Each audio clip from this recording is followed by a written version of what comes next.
Ang pamumulikat sa gabi na nararanasan ng kalahati sa mga senior citizen na may edad 60 pataas ay hindi dapat basta-basta binabaliwala. Maaari itong maging dahilan para habang buhay na kayong maging pilay. Hayaan ninyong ikwento ko muna ang nangyari kay Mang Ben, isang 72 taong gulang na pasyente na pumasok sa aking klinika ilang araw na ang nakalipas. Kilala siya sa kanilang lugar sa pagiging mahilig umakyat ng bundok. Sa katunayan, 3 beses sa isang linggo kung umakyat siya sa bundok sa kanilang lugar, patunay ng kanyang kalakasan. Ngunit nang pumasok siya sa aking klinika, para siyang puyat na puyat, may maitim na bilog sa ilalim ng kanyang mga mata at walang lakas ang kanyang paglakad. Nang tanungin ko kung ano ang kanyang nararamdaman, bumuntong hininga siya at sinabing, "Doktor, takot na po akong dumating ang gabi." Lumalabas na. Sa nakalipas na 2 buwan halos gabi-gabi ay pinupulikat si Mang Ben kaya't palagi siyang nagigising sa kalagitnaan ng tulog. Mga kaibigan, sa tingin nyo ba ay kwento lang ito ni Mang Ben? Hindi po. Marahil marami sa inyo na nanonood ngayon ang tumatango rin bilang pagsang-ayon. Ayon sa mga datos, halos kalahati ng mga senior citizens sa ating bansa na may edad 60 pataas ay nakararanas ng paninigas ng binti sa gabi o ang tinatawag na nocturnal leg cramps. Ibig sabihin, isa sa bawat 2 senior citizen ay dumaranas ng ganitong paghihirap, ngunit may mas malaking problema. Karamihan sa mga nakatatanda tulad ni Mang Ben ay iniisip na ito'y karaniwang sakit lang ng pagtanda o kaya'y kakulangan sa nutrisyon kaya't ito'y kanilang binabalewala. Subalit bilang isang doktor, masasabi kong humigit kumulang 20% sa mga kasong ito ay maaaring senyales ng isang mapanganib na sakit sa ugat vascular disease na nangangailangan ng agarang lunas. Nang personal kong sinuri at hinawakan ng mga binti ni Mang Ben, labis akong nagulat. Ang kanyang nararanasan ay hindi simpleng paninigas lamang ng kalamnan. Kung pinabayaan pa niya ito ng ilang araw si Mang Ben, ay hindi na sana makakaakyat ng bundok at maaaring habang buhay na siyang pilay. Sa pinakamasamang sitwasyon, ang namuong dugo, blood clot sa ugat, ay maaaring pumunta sa puso o baga na magdudulot ng isang sitwasyong lubhang mapanganib sa kanyang buhay. Ang sintomas na inakala niyang simpleng pulikat lang ay huling hudyat na pala ng kanyang katawan na humihingi ng tulong. Kumusta naman ang mga binti ninyo ngayon? Kayo ba ay tinitiis na lang ang sakit nilalagyan ng kung ano-anong pamahid at pilit na natutulog kahit masakit dahil sa hindi inaasahang bisita tuwing gabi? Kaya naman inihanda ko ang episode na ito para sa inyo. Sa video na ito, malinaw kong ilalahad kung ano ang tunay na sanhi ng walang tigil na sakit na nagpahirap kay Mang Ben tuwing gabi. At ito ang pinakamahalaga, ituturo ko kung paano makikilala ng isang karaniwang tao ang pagkakaiba ng simpleng pulikat sa isang mapanganib na sakit sa ugat na nangangailangan ng agarang pagpunta sa emergency room. Sa huli, ibabahagi ko ang isang milagrosong first aid na kayang magpatigil ng sakit sa loob lamang ng 3 segundo sa halip na sumigaw at masahiin ang binti. Isasama ko na rin ang mga paraan sa pang-araw-araw na pamumuhay upang maiwasan ang muling pamumulikat. Pagtapos ng video na ito, hindi nyo na kailangang katakutan pa ang gabi. Tutulungan ko kayo para simula ngayong gabi, makakatulog na kayo ng mahimbing na nakaunat ang inyong mga binti. Kung interesado kayo sa aking kwento at nais ninyong magkaroon ng mahimbing na tulog ngayong gabi, pindutin nyo na po ang like button. At kung maaari po mag-iwan kayo ng komento ng salitang aabangan ko at sisikapin kong suklian ito ng mas makabuluhang impormasyon. Sige, simulan na nating alamin ang hiwaga sa kung ano nga ba ang nangyari sa mga binti ni Mang Ben. May isang bagay na hindi ninyo dapat gawin kapag pinupulikat ang inyong mga binti. Ito ay ang basta-basta na lang iisiping kulang kayo sa magnesium kaya't bibili agad ng supplement at ang pagmamasahe ng buong puwersa sa naninigas at masakit na binti. Ito mismo ang ginagawa ng 72 taong gulang na si Mang Ben. Narinig lang niya sa isang health program sa telebisyon na maganda ang magnesium kaya 3 klase pa ng magnesium supplement ang iniinom niya araw-araw. At kapag pinupulikat siya sa gabi sa sobrang sakit, ay ginigising pa niya ang kanyang asawa para ipamasahe ng buong lakas ang kanyang binti. Pero magugulat kayo, nang suriin ko ang kanyang dugo, normal na normal ang level ng magnesium sa katawan ni Mang Ben. Sa katunayan, dahil sa sobrang pag-inom ng supplements, nagkaroon pa siya ng problema sa tiyan at madalas na bloated ang pakiramdam. Ano ang ibig sabihin nito? Ang katotohanan ay karamihan sa mga kaso ng nocturnal leg cramps ay hindi dahil sa kakulangan ng nutrisyon, kundi dahil sa sira o malfunction ng ating nerve sensors. Para maintindihan, ito isipin ninyo ang isang sasakyan. Ang ating mga kalamnan sa binti ay may dalawang mahalagang sensor. Ang isa ay parang gas pedal silinyador na nagpapatigas contract sa kalamnan para gumamit ng lakas. Ang isa naman ay parang preno brake na nagre-relax-relax sa kalamnan para makapagpahinga. Noong bata pa tayo, maganda ang pagtutugma ng gas pedal at preno na ito. Pero habang tumatanda at napapagod ang kalamnan, nagsisimulang masira ang preno sensor. Kahit na natutulog ka at dapat ay nagpapahinga ang kalamnan kaya't inapakan mo ang preno ang katawan mo ay kusa pa ring umaapak sa gas pedal. Isipin din ninyo ang posisyon ng inyong mga paa habang natutulog. Kadalasan, ang dulo ng ating mga paa ay nakaturo pababa dahil sa bigat ng kumot. Ang posisyong ito na parang sa isang balerina na nakatayo sa dulo ng kanyang mga daliri ay tinatawag sa technical term na plantar flexion. Sa posisyong ito, ang kalamnan sa likod ng binti calf muscle ay nasa pinakamaikling estado nito. Dahil maikli na at banat na ang kalamnan, biglang magpapadala ng signal ng contraction ang sirang nerve sensor, kaya hindi na ito makakayanan ng kalamnan at titigas ito na parang bato. Ito ang tunay na siyentipikong dahilan kung bakit tayo pinupulikat sa gabi. Kaya naman hindi ito masosolusyonan sa pag-inom lang ng magnesium. Ngunit kailangan kong magbigay ng isang napakahalagang babala. Sa kaso ni Mang Ben, buti na lang at simpleng problema lang ito sa nerve sensor. Pero kung ang inyong sintomas ay katulad ng mga sumusunod, ito ay isang emergency at hindi simpleng pulikat. Tatlong bagay ito na hindi dapat ipagkamali sa simpleng pulikat, kaya tandaan ninyong mabuti. Una ay ang deep vein thrombosis defecte. Medyo mahirap pakinggan ang pangalan pero sa madaling salita, ito ay ang pagbabara ng namuong dugo sa malalalim na ugat ng binti. Ang pinakatiyak na paraan para malaman ito ay ikumpara ang inyong dalawang binti. Kung simpleng pulikat lang dapat ay magkasing laki ang inyong mga binti. Pero kung ang isang binti lang ang namamaga o namumula ang kulay ng balat o kapag hinawakan ay mainit na parang hot compress, 100% itong problema sa ugat. Sa ganitong sitwasyon, huwag basta-basta masahin ang binti dahil ang namuong dugo ay maaaring matanggal pumunta sa puso o baga at maging sanhi ng kamatayan. Isa itong napakadelikadong gawain. Ikalawa ay ang peripheral artery disease, PAD. Kabaligtaran ito ng DVT.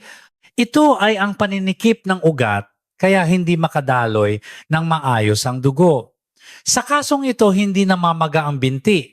Sa halip, ito ay nanlalamig at namumutla. Subukang diinan ng daliri ang gitna ng ibabaw ng inyong paa. Sa isang malusog na tao, dapat ay mararamdaman mo ang pulso na tumitibok. Pero kung mayroon kang sakit na ito, mahina ang pulso o hindi mo na ito mararamdaman.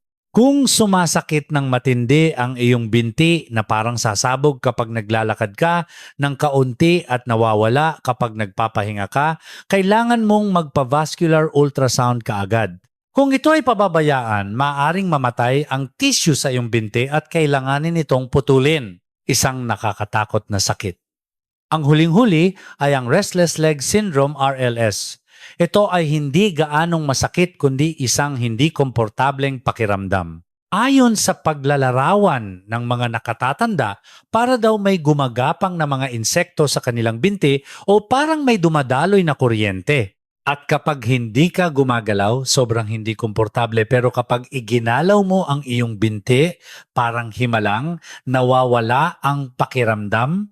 Ito ay problema sa isang neurotransmitter sa utak na tinatawag na dopamine, kaya't ibang-iba ang gamutan nito at hindi para sa pulikat. Noong unang beses na dumating sa akin si Mang Ben, itong tatlong bagay na ito ang una kong sinuri. Mabuti na lang walang pamamaga sa binti ni Mang Ben at malakas ang tibok ng pulso sa kanyang paa. Doon lang ako nakahinga ng maluwag at sinabi ko sa kanya, Mang Ben, hindi po ito malubhang sakit pero hindi rin po ito gagaling sa pag-inom lang ng magnesium. Subukan niyo po itong paraan na ituturo ko, 3 segundo lang ang kailangan ninyo. Kung wala rin kayo ng mga mapanganib na senyales na nabanggit ko, siguradong epektibo rin sa inyo ang 3-second solution na ituturo ko. Ang nakakakilabot na sakit na dumarating gabi-gabi, ang milagrosong paraan para matanggal ito agad gamit lang ang sarili ninyong mga kamay at walang gamot ay ilalahad ko sa susunod na bahagi. I-share nyo na po ang video na ito sa inyong family group chat. Mainam na ipaalam sa inyong mga magulang na suriin kung namamaga ba ang isa nilang binti ngayong gabi. Ang maliit ninyong pag-aalala ay maaaring makapagligtas ng buhay ng inyong pamilya. Ngayon, napakahalaga ng mga susunod kong sasabihin. Ito ang paraan para makatakas sa impyerno ng sakit sa loob lamang ng 3 segundo kapag bigla kayong pinulikat habang natutulog ngayong gabi. Nung itinuro ko ito kay Mang Ben sa klinika nung una, ay nag-aalinlangan pa siya at sinabing, "Naku Dok, talaga bang epektibo yan?" Pero pagkatapos niyang subukan ito, nung gabing iyon, tinawagan niya ako kinaumagahan. "Dok, totoo nga, parang mahika dahan-dahang nawala ang sakit," sabi niya. Kaya't kayo rin buksan ninyong mabuti ang inyong mga mata at mag-focus. Ang unang-una ninyong dapat tandaan ay huwag itong masahihin. Kapag pinupulikat tayo likas sa atin na hawakan at masahiin ang masakit na bahagi, ngunit kapag pilit mong pinipiga ang kalamnan na tumigas na parang bato, maaaring mapunit ang muscle fibers at mas tatagal pa ang sakit. Sa halip na lakas, gamitin natin ang prinsipyo ng ating nervous system. Ang unang paraan ay ang reciprocal inhibition. Mahirap pakinggan ang pangalan pero ang prinsipyo nito ay parang sisaw. Ang mga kalamnan sa ating binti ay magkapares, ang kalamnan sa harap shin muscle at ang kalamnan sa likod calf muscle.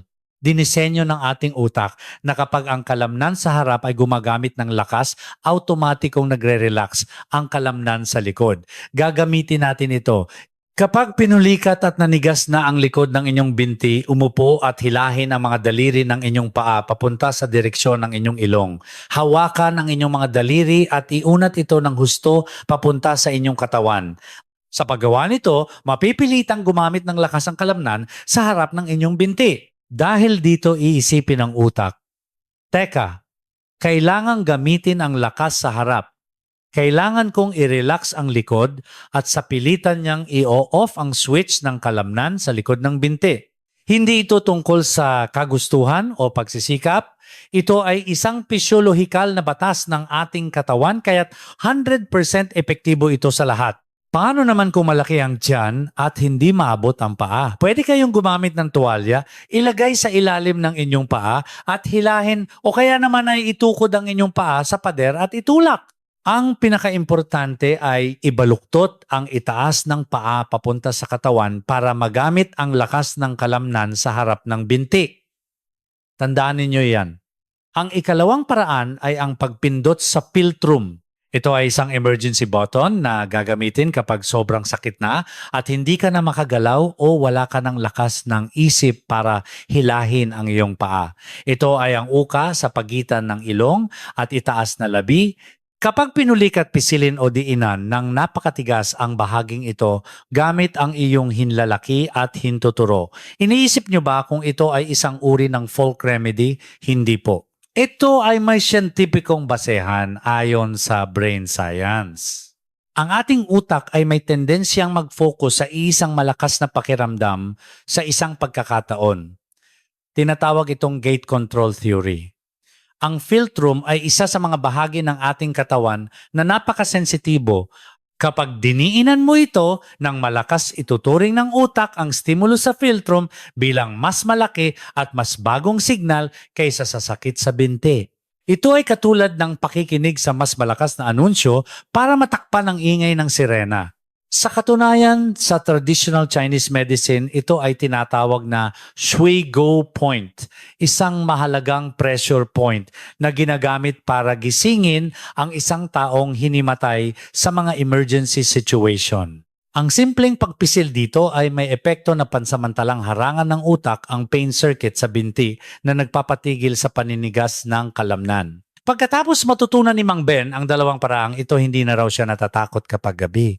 Dati kapag pinupulikat siya, inaabot siya ng 10 hanggang 20 minuto na namimilipit sa sakit. Ngayon, kapag nararamdaman niyang malapit na siyang pulikatin, pinipindot niya lang ang kanyang philtrum at hinihila ang dulo ng kanyang paa papunta sa katawan at sa loob ng 3 segundo, tapos na ang problema. Hindi na rin daw niya kailangang gisingin ang kanyang asawa. Tuwang-tuwa siya. Kayo rin maghanda na ng isang tuwalya sa tabi ng inyong kama ngayong gabi. At kung sakaling pulikatin kayo, huwag magpanik. Hilahin ninyo ang dulo ng inyong paa at pindutin ang inyong philtrum. Kapag naramdaman ninyong kaya ninyong kontrolin ang sarili ninyong katawan, hindi na magiging katatakutan ng sakit. Ngunit tandaan ninyo, ito ay parang fire extinguisher na ginagamit kapag may sunog na. Mas mahalaga na maiwasan ang sunog sa simula pa lang. Ang routine para maiwasan ng tuluyan ng pamumulikat ay ituturo ko sa susunod na bahagi. Ito rin ang sikreto kung bakit naging malakas ang mga binti ni Mang Ben kahit itinigil na niya ang 3 klase ng magnesium na iniinom niya. I-share nyo na po agad ang video na to sa inyong mga kaibigan. Sabihin nyo lang sa kanila na kapag pinulikat, huwag masahiin, hilahin ang dulo ng paa, siguradong habang buhay kayong pasasalamatan ng kaibigan ninyo. Ngayong alam na natin kung paano apulahin ang apoy, kailangan na nating alamin kung paano ito maiiwasan sa simula pa lang. Pagkatapos naming magkita, itinigil ni Mang Ben ang 3 klase ng magnesium supplement na iniinom niya. Sa halip, sinunod niya ang lifestyle changes na inireseta ko at ang kanyang pamumulikat ay nabawasan ng husto halos 1 beses na lang sa 1 buwan kung mangyari man. Ang mga paraang ginawa ni Mang Ben ay hindi magastos at kayang-kaya gawin ng lahat sa kani-kanilang bahay. Ang unang sikreto ay matatagpuan sa hapagkainan. Marami ang agad na naghahanap ng magnesium kapag pinupulikat, pero ang tunay na bida sa pagpapatibay ng ating nerves ay iba. Ito ay ang vitamin B complex. Partikular na ang vitamin B1 at B12 na siyang pangunahing sangkap na nagpoprotekta sa nerve cell membrane at tumutulong sa tamang pagpapadala ng nerve signals. Kapag kulang ito, para kang may kable ng kuryente na nabalatan ng goma, nagiging sensitibo ang nerves at nagpapadala ng maling signal. Kaya't pinayuhan ko si Mang Ben na uminom ng 1 klase lang ng vitamin B complex supplement at sa pagkain sinabi kong kumain siya ng mga pagkaing mayaman sa taurine. Ang taurine ay parang pampalakas na tumutulong para hindi mapagod ang ating kalamnan at ito ay karaniwang ginagawa sa ating atay. Ngunit habang tumatanda, humihina ang function ng atay kaya't bumababa ang produksyon ng taurine na nagiging sanhi ng mabilis na pagkapagod ng kalamnan at pamumulikat. Ang taurine ay sagana sa mga pagkaing dagat tulad ng pusit, alimango at mga shellfish tulad ng tulya at tahong. Hindi kailangan ng mamahaling gamot. Ang pagkain ng sinabawang pusit o tinolang tulya 2 o 3 beses sa 1 linggo ang pinakamainam para sa kalusugan ng inyong mga binti. Ang ikalawang sikreto ay ang pagbabago sa inyong silid tulugan. Nang bisitahin ko ang bahay ni Mang Ben, napansin kong gumagamit siya ng napakabigat na kumot dahil malamig daw. Ito pala ang salarin na nagdudulot ng pulikat. Kapag mabigat ang kumot na dumadagan sa iyong mga paa buong gabi, ang iyong bukong-bukong ankle ay naitutulak pababa na nagiging sanhi ng pananatiling tensyonado ng iyong mga kalamnan sa likod ng binti. Kaya't sinabi ko sa kanya na palitan agad ito ng mas magaan na kumot at isa pang mahalagang tip kapag natutulog maglagay ng unan o cushion sa ilalim ng inyong mga bukong-bukong. Kapag ang inyong mga paa ay bahagyang mas mataas kaysa sa inyong puso, ang dugong naipon sa binti sa buong maghapon ay mas madaling babalik sa puso na nagpapabuti sa sirkulasyon ng dugo. Kasabay nito, pinipigilan din ito ang natural na pag-unat ng iyong bukong-bukong pababa na nagbibigay daan sa iyong mga kalamnan na mag-relax at magpahinga ng komportable. Ngayon, ibuod natin ito sa isang daily routine. Ito ang pamatay pulikat daily routine ni Mang Ben. Paggising sa umaga bago bumaba sa kama, mag-inat habang hinihila ang dulo ng iyong mga paa papunta sa katawan. Gawin ito ng 10 beses. Ginagawa nito na magising ang nanigas na kalamnan sa buong gabi. Sa tanghalian, kumain ng masarap na ulam na may pusit o shellfish at pagkatapos kumain, maglakad-lakad sa labas para masikatan ng araw at makagawa ng vitamin D. Sa gabi isang oras bago matulog, ibabad ang mga paa sa maligamgam na tubig sa loob ng 50 minuto. Ang tamang temperatura ay mga 40 degrees Celsius. Huwag masyadong mainit dahil baka mabigla ang iyong kalamnan. At sa pagtulog, huwag kalimutan ang magaan na kumot at ang unan sa ilalim ng bukong-bukong. Gawin ninyo ito sa loob ng 2 linggo at mararamdaman ninyo ang pagbabago sa inyong mga binti. Ngayon, sasagutin ko ang ilang mga madalas na tanong sa aking klinika. Unang tanong, Doc, umiinom po ako ng gamot para sa high cholesterol. Pwede po bang ito ang dahilan ng pamumulikat ko? Opo, tama po. Napakagandang tanong. Ang mga gamot para sa high cholesterol tulad ng statins at mga gamot sa high blood pressure na may diuretics ay maaaring makaapekto sa kalamnan. Ang statins ay maaaring maging sanhi ng instability sa muscle cell membrane at ang diuretics naman ay naglalabas ng electrolytes sa katawan sa pamamagitan ng ihi na maaaring magdulot ng pulikat. Kung nagsimula ang madalas na pamumulikat mula nang uminom kayo ng gamot, huwag basta-basta itigil ang pag-inom nito. Makipag-usap sa inyong doktor para mapalitan ang uri ng inyong gamot. Ikalawang tanong, bakit po hindi epektibo ang magnesium sa akin? Hindi sa hindi epektibo ang magnesium. Malamang ay mali lang ang tinatarget ninyo. Tulad ng nabanggit ko kanina, mas madalas na nerve fatigue ang dahilan kaysa sa kakulangan sa nutrisyon. Isa pa, mababa ang absorption rate ng magnesium, kaya kung marami ang iinumin, magtatae lang kayo at ilalabas din ito ng katawan. Kaya sa halip na basta-basta dagdagan ang dosis, mas epektibo kung sasabayan ito ng nerve vitamin na vitamin B. Medyo naliwanagan na po ba kayo? Ang kalusugan ay hindi isang malaking bagay. Ang maliliit na gawin na ibinahagi ko ngayon kapag pinagsama-sama ang siyang magiging matibay na panangga para sa inyong katawan. Si Mang Ben din, noong una ay nag-aalinlangan pero ngayon ay sinasabi niya sa akin, sana pala Doc, dati ko pa pinalitan ang kumot ko at kumain ng sinabawang pusit. Kung handa na kayong gawin ito, ngayon din mag-comment po ng numerong 1 sa ibaba. Ipakita ninyo ang inyong determinasyon na matulog ng mahimbing ng walang pulikat. Habang nakikita ninyo ang mga numero na iniwan ng iba, makakakuha kayo ng lakas ng loob dahil malalaman ninyong hindi lang kayo ang nagsisikap. Ngayon, marami tayong napag-usapan. Para sa mga maaaring nakalimot dahil sa haba ng ating usapan, ibuod ko ang 3 pinakamahalagang bagay na dapat ninyong tandaan ngayon. Kung tatandaan ninyo itong 3, siguradong magbabago ang kalusugan ng inyong mga binti. Una, siguraduhing alamin kung ang pamumulikat ng inyong binti ay simpleng muscle cramp lang o isang S o S signal mula sa inyong mga ugat. Kung ang isang binti lang ang namamaga at mainit o kabaligtaran, malamig at hindi makapa ang pulso, hindi iyan simpleng pulikat. Sa ganitong kaso, huwag mag-atubili at pumunta agad sa ospital para magpa-check ng inyong mga ugat.